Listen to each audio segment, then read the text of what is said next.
हिज्र की धूप में छाँव जैसी बातें करते हैं। आंसू भी तो माँव जैसी बातें करते हैं।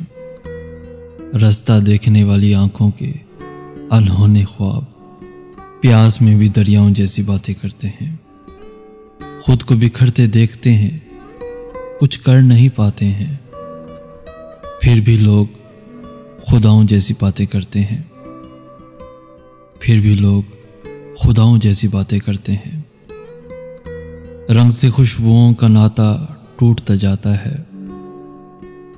रंग से खुशबुओं का नाता टूटता जाता है।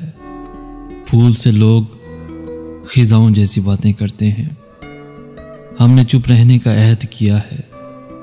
हमने चुप रहने का अहद किया है और कम ज़र्फ हमसे सुखन आराम जैसी बातें करते हैं।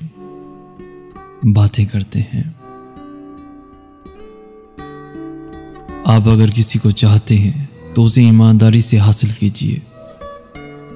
ईमानदारी में मुशक्क़त है और कीमती इंसान मुशक्क़त के बगैर नहीं मिलते। खुद पे मेहनत करो और अपनी ज़ात में एतमाद लाओ। अगर उसके बाद भी कोई तुम्हें ठुकरा दे तो किस्मत को इल्ज़ाम देना, तब किस्मत को इल्ज़ाम देना बनता है कि हमने इतनी ईमानदारी से कोशिश की मगर फिर भी हमें छोड़ा गया है। बगैर किसी कोशिश के किस्मत को इल्ज़ाम मत देना। किस्मत को इल्ज़ाम मत देना।